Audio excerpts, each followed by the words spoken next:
بەڕێز دکتۆر هاوڕێ کەمال کە بە ڕێزیان ڕاوێژکاری وەزارەتی دارایی حکوومەتی هەرێمی کوردستانن. دکتۆر هاوڕێ سڵاو و سپاسی بەڕێزت دەکەین. ئەزانین ماندووی گەشتێک بووی تازە هاتوویتەوە ئەگەر مەجال بوو لەسەر ئەو وەرکشۆپەکە لە وڵاتی ئوردون بەڕێوە چوو و بەڕێزت بەشدار بوویتیا قساکەین، بەڵام با سەرەتا بینە سەر بەشداریکردنی بەڕێزت وەکو ڕاوێژکاری وەزارەتی دارایی حکوومەتی هەرێمی کوردستان ئەوەی کە لایەنی حکومی لێرە ئامادەیە ڕاستەوخۆ گوێ ئەگرێت لە بابەتەکان لە تەوەرەکانی بەتایبەت پانەڵەکان لاتان وایە بەڕاستی تا چەند دەکرێت جێ هیوا بێت. سپاس بۆ جەنابەت، سپاس بۆ کەناڵە بەڕێزەکەتان بۆ بینەران. طبعا ئەم نوعە لقاءاتانە زۆر مهمە، ئیتر بەناوی کۆڕبەند بێ بەناوی کۆنفرانس بێ لە ژێر هەر ناوێکا بێ. ئەمە خۆی لە خۆیدا جۆرە بەستانەوەی نێوان ئەو لایەنە ئابوووریانەیە کە چ لایەنی با بڵێین مستەهلک و چ لایەنی کۆمپانیا و لە هەمان کاتە حکوومەت و لە لایەکی ترۆش کۆمپانیەکان لێرە زیاتر یەکترە ناسن و هەندێک کۆمپانیای اختصاصی هەیە لێرە توانی هەندی ئیش بکە پێشتر ڕەنگە نەبوو بێ لێرە ئێستا یەکتری ئەناسنەوە توانن سوود لە یەکتری وەرگن، چ کۆمپانیای بیانی بێت چ کۆمپانیای لۆکاڵی بێ و لە هەمان کاتە ئەتوانن زیاتر پەیوەندیان بەهێزکەن لەگەڵ حکوومەت و حکوومەت زیاتر ئاسانکاریان بۆ کا لە کارەکان. بەڕێستان کە بۆ نوێنەری حکوومەتی هەرێمی کوردستان لەگەڵ حکوومەتی ناوەندا بەشدار بوون لە پانێڵێکا بۆ ماوەی 3 ڕۆژ لە شانشینی ئەردەن. گەر باسی ئەو مامۆ بکەیت. بەڵێ یونیسف وەرکشۆپێکی ڕێخست بوو لە عمانی پایتەختی شانشینی ئوردن. طبعا لەوێ ئێمە بە 6 وەزارەت بەشداریمان کرد و بەغداش بە هەمان شێوە بە 6 وەزارەت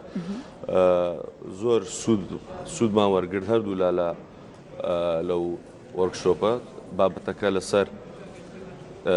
تەختیتی مالی بوو، با بڵێن پلاندانانی دارایی بۆ منداڵان زیاتر و چۆن ئەو وەزارەتانی معنین کار لەسەرۆ بکەن و چۆن هەماهەنگی بکەن لە نێوان خۆیان پاشان لە کۆتاییدا کە موازنەدا ئەندرێ لە وەزارەتی دارایی چۆن هەرێکە و لەو وەزارەتانە کە معنیە بە بابەتی منداڵان ئەو تەخسیساتە بۆ منداڵان بکات. باشە دکتۆر سپاس بۆ زانیاریەکانت لەسەر ئەم گەشتە و ئامادەبوونتان لە وەرکشۆپەکە کە لە ئوردۆن بەڕێوە چووە. جا ئەگەر ئێستا بینە سەر ئەوەی کە بەڕێستان کە ئەمڕۆ لێرە ئامادەن وەکو ڕاوێژکاری وەزارەتی دارایی لاتان وایە تا چەند دەتوانن هاوکار بن بۆ چارەسەرکردنی ئەو کێشانەی کەلانێ بەرەوکی بواری وەبەرهێنانی گرتووە لە هەرێمی کوردستان یان سستیەکی داوە خاویەکی داوە بە بەرەو پێشچوونی زیاتری بواری ئابووری. لە ڕاستیدا ئێمە لەم کابینەیە تقریبا ئێستا لە وەزارەتی دارایی ئەمە وەزارەتی دارایی و ئابوورین لەم کابینەیە زۆر گرنگیمانداوە بەلایەنە ئابوووریەکەی. نامانێ وەکو وەزارەت بەس لایەنی دارایی جێبەجێ بکەین، بەڵکو ئێمەمانوێت تەرکیز بخەینە سەر لایەنی ئابووری و کارمان زۆر کردووە بۆ ئەوەی کە چۆن پەرە بە ئابووری کوردستان بدەین و یەکێ لەوانەی کە کردومانە بە پراکتیکیەوەی لیژنێکمان پێکێنەوە بە سەرۆکایەتی بەندە سەردانی زانکۆکارمان کردووە بۆی ئەتیمادمان تەنها لەسەر کەسە ئیداریەکان نەبێ بەڵکو کەسە ئەکادیمیەکانش بتوانین سوودیانێ وەرگرین، سەردانی خەڵکی ئەکادیمی مامۆسایانی زانکۆ خەڵکی شارەزا لە بواری ئابووری و سوودێکی زۆرمان لیان وەرگرتەوە لەگەڵ ئەوەیە هەماهەنگیە لە هەردوولاوە. هەروەها هەمان لیژنە سەردانی کۆنسڵیەکانمان کردووە، تەعاونێکمان دروست کردووە ئەمانەیە ئەمە سوودمەند بین لە بابەتی ئابووری لەگەڵیان و هەم بابەتی بازرگانیش و دوولایەنە ئەوانش ئەگەر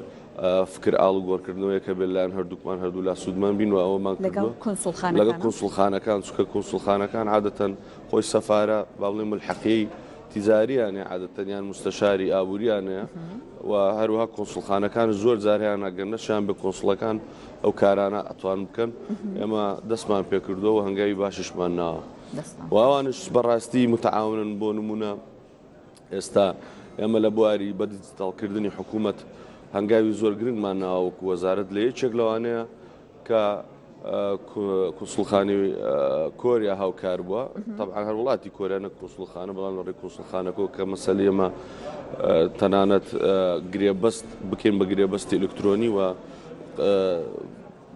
کە تەگەری یاساییە بۆ ئەوشمان نێشت ئێستا هاوڵاتیان نەتوانن لە زۆر بابەت کە گرێبەست دەکرێت بە ئەلکترۆنی تەوقیع بکەن جگە لەوەی طبعاً باسی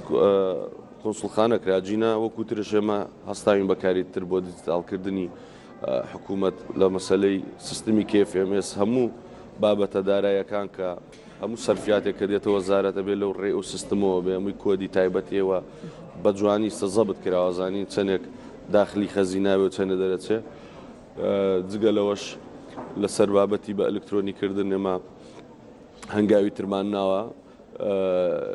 کە بانکەکان ئەلکترۆنی بکەینەوە تقریبان 120 بۆ 25 جێبەجێ کراوە بانکە حکوومیەکانەوە بەس دکتۆر لە ماوەی ئەم سێ ڕۆژەیە لەم کۆبەندی ئابووری وەبەرهێنان لە شاری سلێمانی چەندین گیر و گرفت لە بواری وەبەرهێنان لە بواری هەلیکار ئەخرێتە ڕوو بەڕستان وەک ڕاوێژکاری وەزارەتی دارایی حکوومەتی هەرێمی کوردستان کە بەشدارن لە کۆربەندەکەیە و چەندین بەرپرسی دیکەی حکومی بەشدارن لە کۆربەندەکەیە تا چەند ئەتوانرێت چارەسەری گونجاو بۆ ئەو گیر گرفتانە بدۆزرێتەوە و بڕیاری لێ بێت پرسیارەکە زۆر گشتیە ئەوی جەناب تێڵی من وەکوتم سەرەتا ئەم جۆرە ئیڤێنتانە بۆ ئەو باشە کە خەڵک زیاتر یەکتری بناسێ ئینجا لێرەوە توانی یعنی ئینسان ئەفکاری بۆ دێ لەسەر ئەفکار بۆ نمونە کە لە مەتار ئەم بەیانە ئەگەشتمەوە بەروێرە لە ڕێ برایەکی بەڕێزکە بەڕێوەری گشتیە لە هەڵەبجە ئەو فکرێمان بوات کە و منیگەیان سەراحەتەن کە وتم بۆ بابەتا ڕوم فکرێمان بوات وتم ئێوەش بەشدار بن چکە هەڵەبجە تقریبا مەزلومە لە ڕووی ئابووریەوە لە ڕووی وەبەرهێنانەوە هیچ وەبەرهێنانێکی ئەو تویتیان نییە بۆیە ئەمڕۆ ئەوانش دێن هەم بڵێنەوەیکێکە لە گرفتەکان ئەتوانرێ بڕیاری لەسەر بدرێت ئەجا بزەب تۆ لێرە کە فکرە دروست بوو کاڵوگۆڕی فکرە هەبوو لایەنی حکومی زۆر جارەتوانێت فکرەی لەسەر ئەو فکرانە بڕیار و بنیان درێوە زۆر جار لایەنی وەبەرهێنەر مەسەلەن ئەتوانن ئەوانش پێشنیار بکەن بۆ لایەنی حکومی وەلایەنی حکومی بتوانێت لەسەر ئەو ئەساسی ئەو پێشنیارانە ئیشی خۆی جێبەجێکەوە زۆر شتی واش کراوە یعنی هەموو شتێک لە فکرەوە دەست پێکە طبعاً اینجا چێتە بواری پراکتیکی زۆر باشە دکتۆر هاوڕێ زۆرجار لە هەرێمی کوردستان کاتێک باسی بۆ نمونە پرۆژەکانەکرێت بیرۆکەکانەکرێت تەنانەت سوود وەرگرتن لە بۆچوون و پێشنیاری کەسانی شارەزای بواری ئابووری لە کۆتاییە لەبەر بابەتێک بۆ نمونە قەیرانی ئابووری کێشە ئابووریەکان ئەبوونی زۆرێک لە پرۆژەکان ئەوەسترێت یان دوا ئەخرێت بۆ کاتێکی دیکە لاتان وایە لە ئێستاە تا چەند ئەو ئامادەیە لە ڕووی ئابووریەوە لە هەرێمی کوردستان یان بۆ نمونە لە سلێمانی هەیە بۆ ئەوەی کە شێوەیەکی ئاسانتر ئەم هەنگاوانە بەرەو پێشەوە بچێت پرسیارەکە زۆر مۆجهە من زۆر بە سەریحی جواب دەدەمەوە بابەتی ئابووری تەنها لایەنێک نییە پەیوەست بێیان پەیوەنددار بێ بە بەس تەنها کەسانی شارەزا بێن تەختیتی بۆ بکەن و بەرنامەوەتوان ئەوەی بۆکەن هیچ بەڵام لە هەمووی گرنگتر لایەنە سیاسیەکەی استقراری سیاسی زۆر زەڕورە بۆ ئەوەی تۆ پەرەپێدانیان گەشەپێدانی ئابووری لەو ڕقع جوغرافیە دروست بکەی ئێستا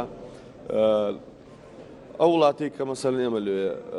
دوودەم جارە تەبعاً ڕووی پێشمانگێکش لە هەمان شێوە لە ئوردن بەشدار بووین لە بابەتی تەئمین لە مؤتەمەری تەئمین نیعەقەبە یعنی دڵنیای ئینشورەنس ئەوە چەندین ئیڤێنتی عالەمی و گرنگ لەوێ ئەکرێ لەبەر چێت تەنها لەبەر استقرارە سیاسیەکەیەتی کەوای کردووە استقرارێکی اقتصادیشی بۆ پێبێ ڕەنگە لە ڕووی ترەوە لە ڕووی معادن و لە ڕووی سەرەواتی طبیعی بەقەدەر کوردستان هیچ ئەوەی نەبێت هەر مقارن نەکرێ بەڵام ئەو استقرارە سیاسی بۆ نمونە ئوردن هەیەتی لەبەری ئەوە وڵاتەمان باز کرد بار لەسەرەوە نمونە بینین وای کردووە بارێک و متمانەیەکی نێودەوڵەتی زۆر گرنگە بزەبت هەم لایەنە نێودەوڵەتیەکان و هەم وەبەرهێنەری ناوخۆیش طبعاً تۆ ئەگەر استقراری سیاسی نەبێ هیجرە دروستە بێ هیجرەی اقتصادیش دروستە بێ یعنی هیجرەی ڕؤوس ئەموال دروستە بێ کەس ئامادە نییە ئەو سەرمایەیەتی بیخاتە مەترسیەوە لە کەشێکی ناهەموار بۆیە پێویستە لە کوردستانی ئەمەش استقراری سیاسی بەرپا بێت بۆ ئەوەی گەشەپێدان و پەرسەندنی ئابووریش بێتە نابێتە هۆی ئەو استقرارە سیاسیە ئەم کۆربەندانە گرنگ نابێت لەو ڕۆ زۆر گرنگە تۆ خەڵکێکی ڕەنگە لە دوورەوە نەزانێ ئێستا بڵێ فڵان شار ئەو ئەبێت چی بێ وەزعەکەی مەناتق حامیان پێوت لە عێراقەوانی کە مەترسیدار و بەڵام کە دێتۆ لێرە و کە شوواوایە بینێ کوردستانێکی جوانە بینێ خەڵکێکی هادوو و ڕێک و پێک بمثلی جەنابتانە بینێ ئەم جێ متتەوڕانە بینێ طبعاً ئەوش جۆرێکی تر بڕیارەدا. دکتۆر دەتوانین کەواتە بڵین کردنەوەی ئەم کۆربەندانە وەکردنەوەی ئەم جۆرە پێشانگایانە ئەبێت دەرفەتێک بۆەوەی کە وەبەرهێنەرانی دەریشەوە بازرگانان بێن وەبەرهێنان و کاری بازرگانی بکەن لە ناو هەرێمی کوردستانە؟ بێگومان طبعاً ئەو خۆی هەر جۆرێکە لە تەعارفکردنیان پێناساندن هەنگاوێکی زۆر گرنگە تۆ ڕەنگە ئەگەر کەسێک بەبێ ئەم مناسبەیە بەهاتایە چەند کەس پێویستی بوو چەند کەس ببینێت چەند کەسایەتی وە چەند لایەنی حکومی و لایەنی ئەتا کۆمپانیای تر لە ڕەنگە بە ماوەی 2 مانگ 3 مانگ ئەوەندەی بۆ نەڕەقسایەوەی ئێستا لێرە ئەتوانێت ببینە بۆیە بێگومان گرنگە بۆ ئەوانەی ڕێگە خاتە بازار ئەکید بۆ هیواین دکتۆر لە دەرەوەی هەرێم تا چەند هەل دروست ئەکات متمانە لە دەرەوە بۆ ئابووری کوردستان دروست ئەکات ئابووری کوردستان بە دەرەوە ئەناسەنە یا هەر بەگشتی کوردستان بە دەرەوە ئەناسەنە تا چەند لا دوای ئەم کۆڕبەندانە یان بە حکمی ئەزمموی خۆت گوێگرتنت بەڕێزت لە بیرۆکەی ئابووری ناسان لا دوایە ئەبێ هەنگاو بنرێت بۆ ئاشناکردنی کوردستان بۆ دەرەوە. بڵێ طبعاً وەکوتم ئەم ئیڤنتانە ئەم جۆرە تر هەر لەژێر هەر نایەکە ئەبێ گرنگی خۆی هەیە کەواکە ئەو خەڵکە بێن و ئەو متمانێش ئەبەخشێ بە لایەنەکانی دەرەوە چ وڵاتان بێت چ کۆمپانیا بیانیەکان بێ لە پاڵ ئیڤنتێکی لەم جۆرە یا بۆ نمونە کۆڕبەندێکی لەم جۆرە ئەبێت چی تر بکرێت بۆ ئابووری کوردستان بۆ دروستکردنی متمانە لە دەرەوە؟ ئەوە تر هەر زۆرمان لە پێشە کوردستان ساحەیەکی چۆنەڵە کراوەیە بۆ بابەتی اقتصادی مەجای زۆر تەیە مەجای ئیشی زۆر تەیە بەس وەکوتم کە استقراری سیاسی هەبوو و متمانەیەک جۆرە متمانەیەک هەبوو لە نێوان خۆمان پێشەموو کەسێک ئێمە طبعاً وە لەگەڵ بەغداش ئێمە ضرورەکە جۆرە هدووئێک بکەین و لە قانونی موازنە بابەتی موازنە جێگیر بکەین کە ئەو مافی گەلی کورد کە لە موازنە تەثبیت کرا خەڵک زیاتر هێورە بێتەوە زیاتر هەست بە ئەمانەکە کە ئەوە بوو ئینجا هەنگاوی ئەوانی کە جەناب دڵی ئاسانتر دێنە پێشەوە. وەکو پرسیارەکەم مەبەستم ئەوە بۆ نمونە ئێوە وەکو خۆتان کەسێکی کاربەدەست بۆ نمونە هیچ هەوڵێک هەیە بۆ بەشداریکردنتان لە وەرکشۆپە بیانیەکان لە ئاستی بۆ نمونە نێودوڵەتیە لە کۆنفرانسە ئابوووریەکان لە ئاستی ئەمە بۆ دەرەوە مەبەست بەڵێ مار لەو سەردانیانی کە کردمان لەگەڵ چەند وڵاتێک چۆنە لە باسی ئەومان کردووە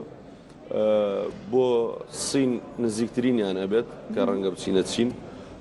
وەفدێک لە وەزارەتی دارایی و ئابووری و سەردانی ئەمکە و طبعاً ئەوانەی ترش قسە کراوە بەڵام هێشتا دیار نییە ئەو بە تایبەت ئەبێ و ڕەنگە خولش لە ڕووی خولکردنەوە بۆ چ بۆ ئێمە بێیان بۆ مۆزەفینی مختصێ مەسەلەن هەرێک و لە بوارێک بەشداریان پێ بکەین لە خولەکانش لە دەرەوەی وڵات. سپاس بۆ بەشداریکردن دکتۆر هاوڕێ کەمال